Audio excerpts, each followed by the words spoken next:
হাসি খুশি খাবার যেরকমই হোক খুবই ভালো লাগে। তো পকোড়াটা যেহেতু মুড়ি দিয়ে পরিবেশন হবে, সেহেতু এই জন্য আমি কিন্তু কটকটা করে লাল লাল করে নিলাম, মচমচা করে নিলাম।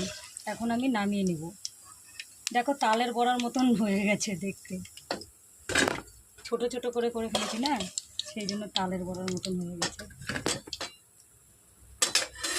একটু ঠান্ডা হয়ে গেলে কিন্তু পকোড়া মচমচে হয়ে যাবে।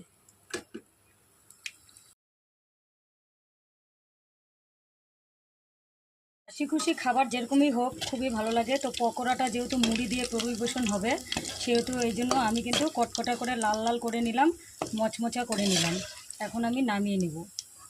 দেখো তালের বড়ার মতন হয়ে গেছে দেখতে, ছোট ছোট করে করে আমি তেলের মধ্যে কিন্তু ছেড়ে দিচ্ছি ছোট ছোট পকোড়া বড়া ছোলার ডালের। একটু গর্ত কড়াই হলে পরে খুবই ভালো হয়, কিন্তু আমার কড়াইটা আজকে গর্ত না। তো আস্তে আস্তে ভাজা হতে থাক। তো দেখো আমি আজকে করব ছোলার ডালের বড়া। এখানে আমি ছোলার ডালের সঙ্গে নিয়েছি অল্প কাঁচা বাদাম, আর একটু ভালো করে আদা চোকলা সহকারে ধুয়ে নিয়েছি, আর কাঁচা লঙ্কা দিয়ে আমি এটাকে শিলপাটায় বেটে নিব। ডালের পকোড়া যেহেতু হবে, পকোড়াই হোক বড়া, এখানে আমি সামান্য পরিমাণ একটু হিং দিয়ে দিব। তাহলে বড়াটা বা পকোড়াটা খেতে সেই সুস্বাদু হবে। চা দিয়েও খাওয়া যায়, চা মুড়ি দিয়ে এই বড়া, বা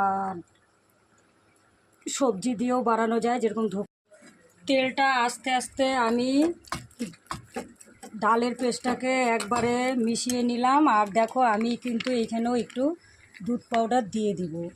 ছানা ঘরে নেই, তাই আমি একটু দুধ পাউডার, আমুলের দুধ পাউডার চাও বানিয়ে নিলাম। আর ছোলায় কিন্তু মুখরোচক খাবার খেতে সবারই ভালো লাগে, চাই নিরামিষ হোক আর চাই আমিষ হোক। তো আমি ছোলার ডালটা কিন্তু বেটে নিয়েছি, আর এখানে আমি মিশিয়ে দিয়েছি এই পেস্টের মধ্যে গোলমরিচের গুঁড়ো, একটু ধনিয়ার গুঁড়ো, একটু জিরার গুঁড়ো, হ্যাঁ, আর এই যে দেখো আমি মেরি বিস্কুট একটু গুঁড়ো করে।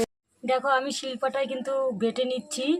হ্যাঁ, অনেকটাই বাটা হয়ে গেছে। বাটাও কিন্তু আমি বেশি একটা একবারে পেস্ট করলাম, কিন্তু অল্প একটু একটু রয়েছে শক্ত শক্ত।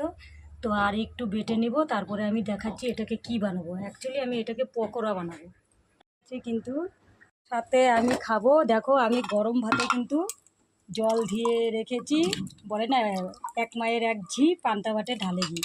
আমি দুপুরের ভাতটাতে জল দিয়ে রেখেছি, রাত্রেবেলায় এই জল ভাত দিয়ে আমি এই বড়া দিয়ে খেয়ে নিব। দেখো এই ছোলার ডালের পকোড়ার সাথে আমি নিয়ে নিলাম মুড়ি, আর শশা খানিকটা নিয়ে নিব, আর চা আমি নিয়ে নিয়েছি, এটা দিয়ে আমি খাবো এখন।